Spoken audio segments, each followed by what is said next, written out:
Well, good day everybody, and welcome to my channel Whisky Journey. Today I've got another single malt Scotch whisky review for you guys, and I'm lucky and fortunate enough to be able to review the latest Longrow Red.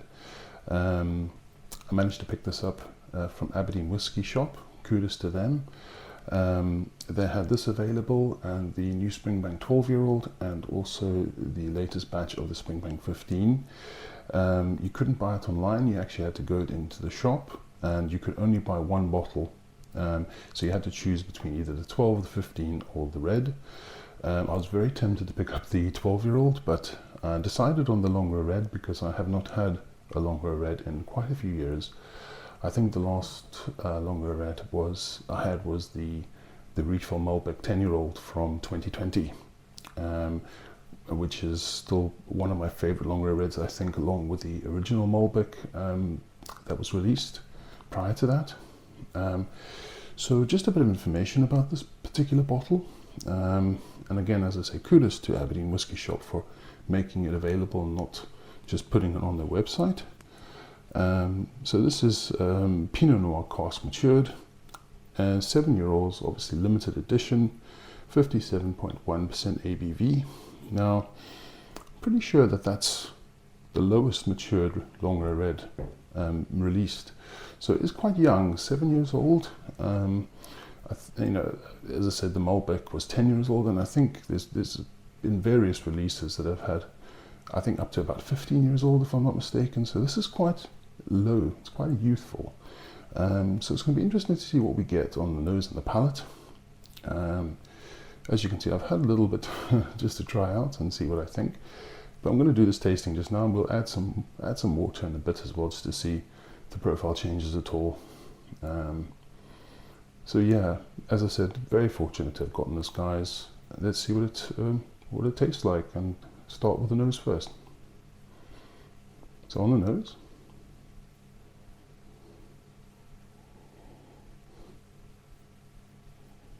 there's beautiful berries, berry sweetness, some strawberry, raspberry, I'm thinking red fruits more than anything else. There's a mustiness as well. There's a little bit of funkiness, a little bit of a dirty type profile. Earthy, mushrooms, but led by that berry sweetness. Quite a lot of peat on this one, definitely. Almost like a dry sort of peat. It reminds me almost of Highland style peat, actually.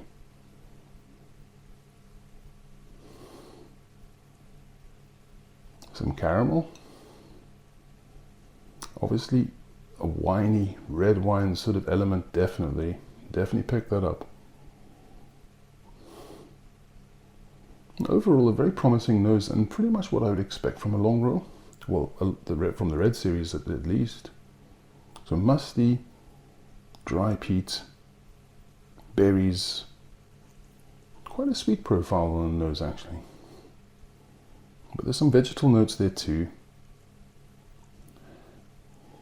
A little bit of chalkiness as well. Yeah, definitely. So quite a promising nose overall. It does smell a little bit youthful, as you would expect it, with it being only 7 years old, but I do enjoy this nose. Beautiful. Right, let's try it at its full strength first and see what we get on the palate.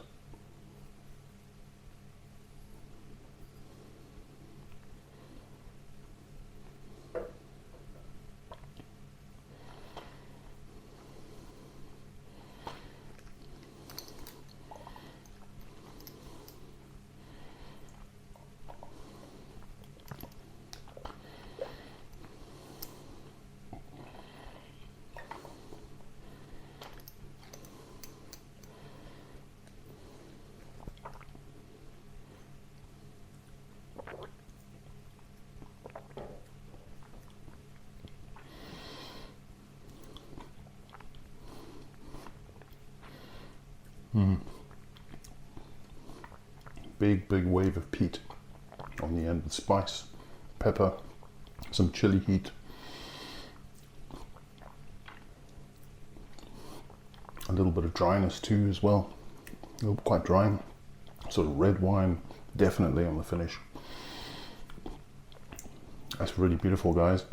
So initially on the palate, a nice texture, medium viscosity I would suggest. Greeted really with all that berry sweetness, strawberry, raspberry, some sharpness though as well that you would normally get from raspberries. The strawberry, raspberry, almost vegetal, some vegetal edge as well, sort of mid palate, and then in the finish, more of that berry sweetness, that red wine element as well, really coming to the fore, and then a big wave of peat, dry peat on the end. Some juiciness as well from those berries. The finish now, definitely more of the berry sweetness coming out, along with some sharper notes, a little bit tart, marmalade almost, jam. So you get this playfulness between the sweet and sour, or sweet and tartar notes, definitely. But that peat element as well, just lingering now in the finish. Strong, robust, a bit youthful though, a little bit of heat on the end, definitely. So this doesn't feel, this feels kind of like that sort of age, to be absolutely honest, the 7 years, maybe a bit more than that, but definitely a bit of heat on the finish, but I like that. Sort of that chilliness, chilly sort of heat on the end. Very promising, very enjoyable. I do feel this will get better and better as time goes on. So we're just past the neck pour now, so I'm probably going to let this sit for a few months and just see how it develops. But I have added a little bit of water, just a few drops, just to see if the profile changes at all. So let's have a wee nose just now with a few drops of water.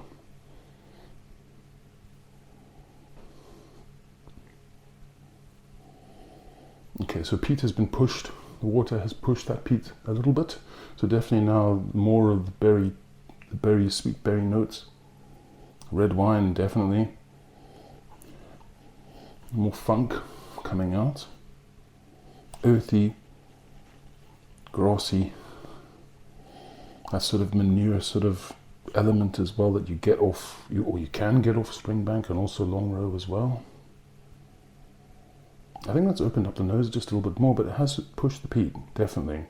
So definitely less of the peat element and more of the fruits, definitely. And more funkiness in my opinion. A bit more earthy too, vegetal as well. Definitely a vegetal edge on this one. That's actually really nice. I actually prefer the nose with a bit of water, and I haven't tried it with water yet. This is the first time. So let's just try on the palate then.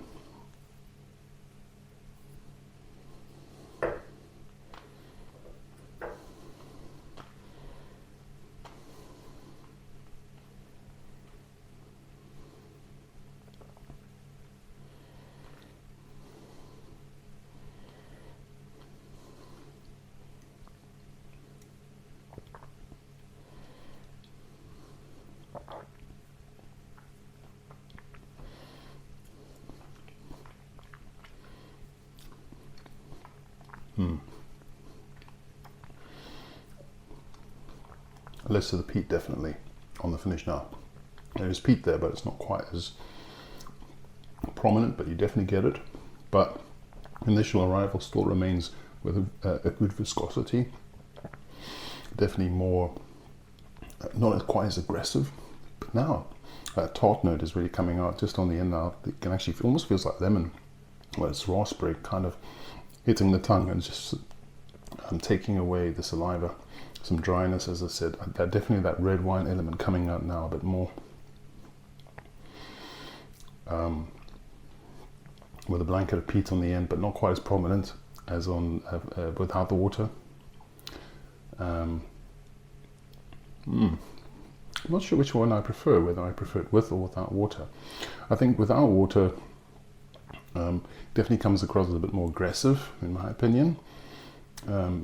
But there's more peat on the end, but with water, less aggressive, more berries, more marmalade, more tartness, more of that sweet sour sort of or sweet tart edge to it, with less peat. So I guess it just depends on what you on how you want to enjoy it.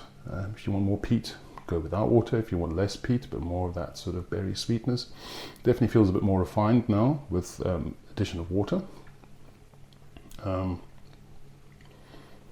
But yeah, highly enjoyable, guys.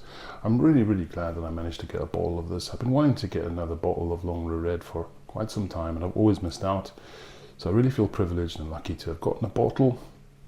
Retail wise, I think this is about 70 to 72 pound, and I think that's a fair price, guys. I wouldn't pay too much more than that, to be absolutely frank. I certainly wouldn't pay flipper prices or anything like that. I would just stick to the retail price. Do I think that this stands out among the other Longrow Reds I've had? A little bit difficult to judge that because all my other Longrow Reds are long gone. But I think the 10-year-old Malbec and the Malbec prior to that, the 2020 release, definitely my favorite, or close to my favorite. I'm sure it is my favorite, but this one is still highly enjoyable. I don't think it quite hits the heights of the previous Longrow Reds I've had. It still feels a bit youthful, whereas there was definitely more maturity from memory from the other releases. But if you can get it for around that price I mentioned, at its retail price, definitely pick up a bottle, guys, if you can. Really enjoyable, and I think that this will definitely get better and better as the months pass. Okay. Alright guys, so thanks for watching. I hope you enjoyed the review, and if you enjoy my content, as usual guys, please like, comment and subscribe to the channel. It's always appreciated. But as usual folks, not much else to say, except have a fantastic day. I'll see all of you again soon. Take care. Cheers.